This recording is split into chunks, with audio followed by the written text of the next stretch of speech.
নমস্কার, ভদ্রেশা study class চ্যানেলে তোমাদের স্বাগত। বিআরও বর্ডার রোড অর্গানাইজেশনের তরফ থেকে একটি নতুন নিয়োগ বিজ্ঞপ্তি প্রকাশিত হয়েছে। বিআরও নিউ রিক্রুটমেন্ট 2024, যেখানে বিভিন্ন পোস্টে তোমাদের নিয়োগ করা হচ্ছে এবং সবকটি কিন্তু পার্মানেন্ট পোস্টে নিয়োগ করা হচ্ছে, যেখানে যোগ্যতা মাধ্যমিক থেকে শুরু করে ডিগ্রি, ডিপ্লোমা বিভিন্ন যোগ্যতায় নিয়োগ করা হচ্ছে। যেখানে বেতন শুরুতেই তোমাদের 33,000 টাকা শুরুতেই কিন্তু বেতন থাকবে। আর সবথেকে গুরুত্বপূর্ণ বিষয়, নিজের নিজের রাজ্যে কিন্তু পোস্টিং হবে, অর্থাৎ তুমি যে রাজ্য থেকে আবেদন করবে সেই রাজ্যেই তোমাদের পোস্টিং হবে। এখানে তোমাদের আবেদনের শেষ তারিখ 30শে ডিসেম্বর 2024। প্রত্যেকটি তথ্য তোমাদের এই ভিডিওর মাধ্যমে ক্লিয়ার করব এবং কিভাবে ফর্ম ফিল আপ করবে সেই ইনফরমেশনটাও এই ভিডিওর মাধ্যমে প্রোভাইড করব। তো চলো পিডিএফে চলে যাচ্ছি। তো পিডিএফটা ওপেন করে নিয়েছি। তোমরা এখানে দেখতে পাচ্ছ তোমাদের আবেদনের শেষ তারিখ হচ্ছে 30শে ডিসেম্বর 2024 এবং কিছু কিছু রাজ্য আছে যেমন অরুণাচল প্রদেশ থেকে শুরু করে মিজোরাম, মণিপুর, এদের কিন্তু লাস্ট ডেট হচ্ছে 14ই জানুয়ারি 2025। ঠিক আছে? আচ্ছা, তো এখানে তোমরা দেখতে পাচ্ছ যে এখানে একটি অ্যাপ্লিকেশন ফর্ম আছে। এই অ্যাপ্লিকেশন ফর্মটা তোমাদের ফিল আপ করতে হবে। এই অ্যাপ্লিকেশন ফর্মটা ফিল আপ করার জন্য তোমাদের এখানে একটি পাসপোর্ট সাইজের ছবি লাগিয়ে দেবে। তুমি যে পোস্টে আবেদন করছো সেই পোস্টের নাম দেবে। তারপরে হচ্ছে তোমাকে অ্যাডভার্টাইজমেন্ট নাম্বারটা এখানে বসাতে হবে এবং তোমাদের রিক্রুটমেন্ট সেন্টার সেটা তুমি সিলেক্ট করবে। তবে রিক্রুটমেন্ট সেন্টার দেখে এখানে ঘাবড়ানোর কিছু নেই। এখানে কিন্তু তোমরা যে রাজ্য থেকে তুমি আবেদন করবে সেই রিজিয়নেই কিন্তু তোমাদের পোস্টিং হবে। তো দেখাচ্ছি তোমাদের সম্পূর্ণ ব্যাপারটা এখানেই আছে। ঠিক আছে? আচ্ছা, এই জায়গাটা ভালো করে দেখো। এখানে তোমাদের যে ফিজিক্যাল স্ট্যান্ডার্ড তোমরা দেখতে পাচ্ছ, প্লাস তোমাদের কোথায় কোথায় তোমাদের উপস্থিত হতে হবে যে পিইটির জন্য, সেগুলো কিন্তু এখানে দেওয়া আছে। সেই রকম চার্টেই কিন্তু তোমরা দেখতে পাবে যে ইস্টার্ন প্ল্যান। দেখো, ইস্টার্ন থেকে তোমাদের কিন্তু ওয়েস্ট বেঙ্গল, ঠিক আছে, ওড়িশা, ঝাড়খণ্ড, তারপর হচ্ছে ইস্টার্ন ইউপি, বিহার। অর্থাৎ তুমি যদি ইস্টার্ন সার্কেলটা যদি অ্যাপ্লাই করো তাহলে তোমাদের কিন্তু ওয়েস্ট বেঙ্গলে কিন্তু তোমাদের পোস্টিং হয়ে যাবে। ক্লিয়ার? আচ্ছা, এবার দেখো যে তোমরা ফর্মটা আর কিভাবে ফিল আপ করবে। ফর্মটা ফিল আপ করার জন্য প্রথমে তোমাকে এখানে ক্যাটেগরি, তোমার যে ক্যাটেগরি থেকে তুমি বিলং করছো, এখানে যারা পিডাব্লিউবিডি থেকে আছো তারাও কিন্তু আবেদন করতে পারো। এবং তোমার লেন্থ অফ সার্ভিস, যারা এক্স সার্ভিসম্যান তাদের ক্ষেত্রে এটা তোমাদের ক্ষেত্রে নয়। তারপরে তোমার ওয়েট, এখানে বলছে ওয়েটেজ পার্সেন্টেজ অফ মার্কস, সেটা কিন্তু এখানে দিতে হবে। তো এটা যারা এক্স সার্ভিসম্যান ক্যাটেগরি থেকে আছে তাদের ক্ষেত্রে, এটা তোমাদের ক্ষেত্রে নয়। তো এর পরবর্তী হচ্ছে তুমি যদি মাইনরিটি কমিউনিটি থেকে যদি বিলং করে থাকো তাহলে ইয়েস করবে, না হলে তুমি নো করে দেবে। এরপরে ইডাব্লিউএস ক্যাটাগরি থেকে যদি বিলং করো তাহলে ইয়েস করবে, না হলে তুমি নো করে দেবে। এরপরে তোমার মাধ্যমিকে যা নাম সেই নাম তোমাকে এখানে মেনশন করতে হবে, তোমার নেম। ঠিক আছে? যা মাধ্যমিকের সার্টিফিকেটে মেনশন করা আছে সেটাই কিন্তু এখানে দেবে। তারপরে ফাদার নেম, তারপরে তোমার ডেট অফ বার্থ। ঠিক আছে? দেখতেই পাচ্ছ সবই কিন্তু মাধ্যমিকের সার্টিফিকেটে যা আছে সেরকমই কিন্তু তোমাকে মেনশন করতে হবে। পার্মানেন্ট অ্যাড্রেস একদম পিনকোড পর্যন্ত দিতে হবে। প্রেজেন্ট পোস্টাল অ্যাড্রেস তোমাদের দিতে হবে।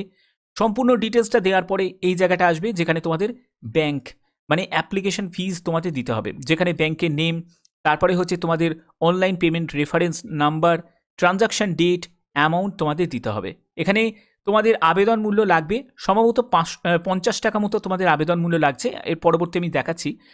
তো এখানে দেখো পরবর্তী তোমাদের এখানে এই যে ইয়েস আর নো এর মধ্যে জবাবটা দিতে হবে। তোমার যদি এনসিসি সার্টিফিকেট থাকে তাহলে ইয়েস করবে, না হলে তুমি নোতে গিয়ে টিক দিয়ে দেবে।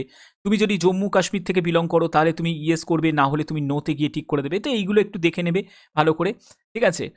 এর পরবর্তী এসেন্সিয়াল কোয়ালিফিকেশন একদম মাধ্যমিক থেকে শুরু হবে, 10 থেকে শুরু হবে। তারপরে তোমার যদি এক্সট্রা কোনো ডিপ্লোমা ডিগ্রি যদি করা থাকে সেই যোগ্যতা তোমাদের এখানে মেনশন করবে। টেকনিক্যাল এডুকেশন তোমার যদি থাকে তাহলে সেই টেকনিক্যাল এডুকেশনে তোমার ডিটেলসটা এখানে দেবে। তোমার যদি আইটিআই বা ডিপ্লোমা করা থাকে সেই ডিটেলসটা এখানে দেবে এবং তার প্রয়োজনীয় সার্টিফিকেট কিন্তু তোমাদের লাগবে। যারা ড্রাইভিং লাইসেন্স আছে তারা কিন্তু এলএমবি বা হেভি মোটর ভেহিকেলসের যদি ড্রাইভিং লাইসেন্স থাকে তার ডিটেলসটা দেবে, আর যদি না থাকে তাহলে এই জায়গাটা ছেড়ে দেবে। এর পরবর্তী তোমাদের যেটা সেটা হচ্ছে যদি এক্সপিরিয়েন্স থাকে সেটা দেবে, যদি না থাকে এই জায়গাটা ছেড়ে দেবে। এর পরবর্তী আর কিছুই নেই। এখানে তোমার কন্ট্যাক্ট নাম্বার দেবে যেটার সঙ্গে আধার কার্ডের লিঙ্ক করা আছে, আধার কার্ডের নাম্বারটা দেবে এবং তার কিন্তু অ্যাটাচ কপিও তোমাদের সঙ্গে দিতে হবে। এবার তোমাকে মেল আইডি দিতে হবে। এটা কমপ্লিট। তারপরে তোমাদের এখানে সই করে দেবে, লেফট থাম্ব ইমপ্রেশন দিতে হবে, প্লেস দেবে, ডেট দেবে। ফর্ম ফিল আপ তোমার কমপ্লিট। আশা করি এটা বুঝতে পেরেছো। এবং অ্যাডমিট কার্ডের এই যে কপিটা দেখতে পাচ্ছ, এখানে কিন্তু তোমাদের এই জায়গাটা তোমাদের কিছু করার নেই। এখানে জাস্ট ছবি একটা লাগিয়ে দেবে আর এগুলোকে তোমাদের যে ফর্ম ফিল আপে যে তোমার পোস্ট অফিস, তারপর তোমাদের স্টেট, আধার নাম্বার, এগুলো কিন্তু তোমাদের ফিল আপ করতে হবে। এগুলোকে ফিল আপ করার পরে এই অ্যাডমিট কপিটা তোমার বাড়িতে পাঠিয়ে দেওয়া হবে এবং এটাকেই তোমাদের নিয়ে যেতে হবে পরবর্তী যখন যে স্টেপগুলো থাকবে সেখানে। তো এখানে আবেদন করতে গেলে তোমাদের সার্টিফিকেটের ব্যাপারটা ক্লিয়ার করে দিই।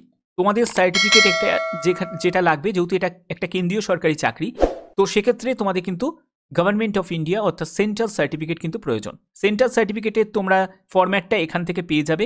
এই যে অ্যাপ্লিকেশন ফর্মের সাথেই কিন্তু তোমাদের সেন্ট্রাল ফরম্যাটের কিন্তু ডিটেলসটা কিন্তু এখানে দেওয়া আছে। এখানে যারা আবেদন করতে পারবে তারা কিন্তু শুধুমাত্র যারা মেল ক্যান্ডিডেট তারাই কিন্তু অ্যাপ্লাই করতে পারবে। ভারতীয় নাগরিক প্রত্যেকে আবেদন করতে পারবে। আবেদন করার জন্য অফিসিয়াল ওয়েবসাইট দেখতেই পাচ্ছ, marvelsbro.government.in এর অফিসিয়াল ওয়েবসাইটে ভিজিট করবে। সিলেকশন প্রসেস তোমাদের রিটিন এক্সাম হবে, তারপরে পিইটি হবে, তারপরে তোমাদের ট্রেড টেস্ট এবং তোমাদের মেডিকেল এক্সামিনেশন হবে। ঠিক আছে, এখানে বিভিন্ন পোস্ট থাকছে এবং সেই পোস্টের জন্য কি কি তোমাদের এজের ক্রাইটেরিয়াগুলো দেওয়া হয়েছে ভালো করে দেখে নাও। ড্রাফটসম্যানের জন্য 18 থেকে 27 বছরের মধ্যে বয়স হতে হবে। এখানে বলে রাখি, এসসি এসটি যারা থাকবে তারা কিন্তু বয়সে 5 বছর ছাড় পাবে, আর ওবিসিরা কিন্তু বয়সে 3 বছর ছাড় পাবে। এই এজটি যেটি বলা হচ্ছে সেটা কিন্তু শুধুমাত্র ইউআর ক্যাটেগরি তাদের ক্ষেত্রে এজ বলা হচ্ছে। তুমি যদি সুপারভাইজারের অ্যাডমিনিস্ট্রেশনের জন্য অ্যাপ্লাই করো তাহলে তোমার এখানে বয়স হচ্ছে 18 থেকে 27 বছর, টার্নারের জন্য 18 থেকে 25 বছর, মেশিনিস্টের জন্য 18 থেকে 27 বছর। এখানে টেকনিক্যাল নন টেকনিক্যাল বোথ কিন্তু আছে। তো এখানে দেখো, তুমি যদি ড্রাইভার মেকানিক্যাল তোমাদের ট্রান্সপোর্টের জন্য অ্যাপ্লাই করো সেখানে তোমাদের 18 থেকে 27 বছর, ড্রাইভার রোড রোলারের জন্য 18 থেকে 27 বছর।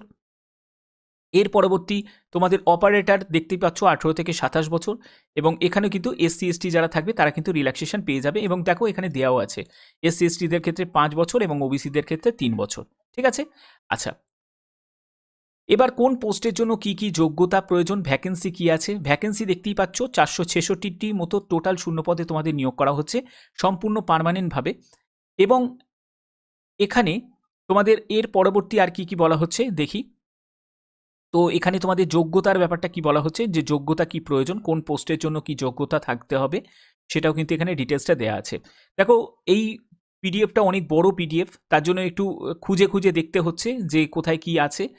ঠিক আছে, আচ্ছা তোমাদের পাঠাতে হবে কোথায়, দেখো পাঠাতে হবে হচ্ছে এই ঠিকানায় তোমাদের পাঠাতে হবে। দেখতেই পাচ্ছ এখানে যে ঠিকানাটা দেওয়া আছে এই ঠিকানায় কিন্তু তোমাদের পাঠাতে হবে, যেটা পোস্টাল খামে একটি তোমাদের কিন্তু ফ্রন্টে তোমাদের যে পোস্টে তুমি অ্যাপ্লাই করছো সেই পোস্টের নামটা তোমরা মেনশন করবে এবং এখানে কিন্তু পাঠিয়ে দিতে হবে। 30শে ডিসেম্বরের মধ্যে তোমাদের কিন্তু পাঠাতে হবে, এটাই কিন্তু লাস্ট ডেট।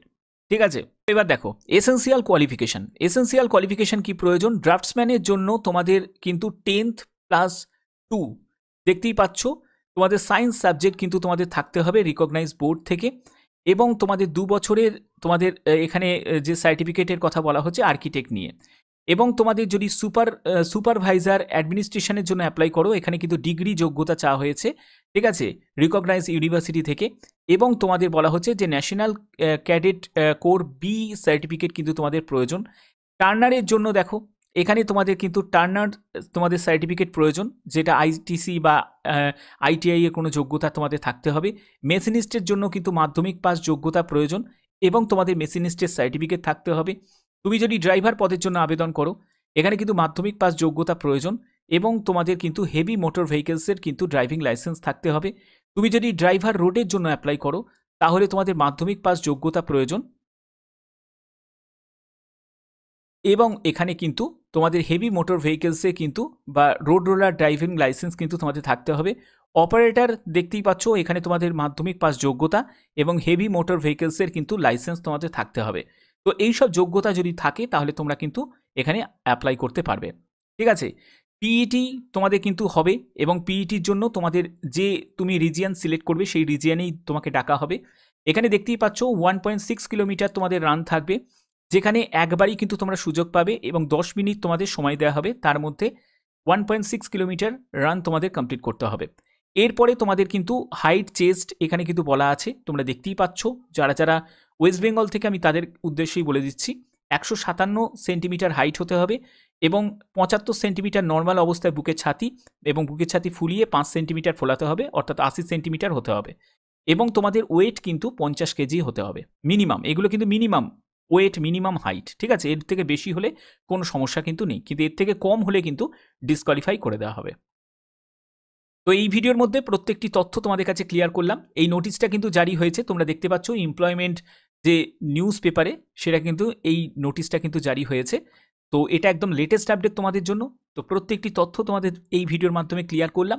আর একটি কথা বলে রাখি, এই চ্যানেলটি কিন্তু একটি নতুন চ্যানেল, যেখানে তোমরা সম্পূর্ণ নতুন নতুন আপডেট পাবে। এখানে কিন্তু কোনো রিপিট ভিডিও পাবে না। তার জন্য এই চ্যানেলে কিন্তু তোমরা যেসব গুরুত্বপূর্ণ আপডেটগুলো যদি পেতে চাও, তাহলে অবশ্যই কিন্তু চ্যানেলটাকে সাবস্ক্রাইব করে বেল আইকনটাকে অল করে রাখবে। তো এখনের মতো এইটুকুই। ধন্যবাদ।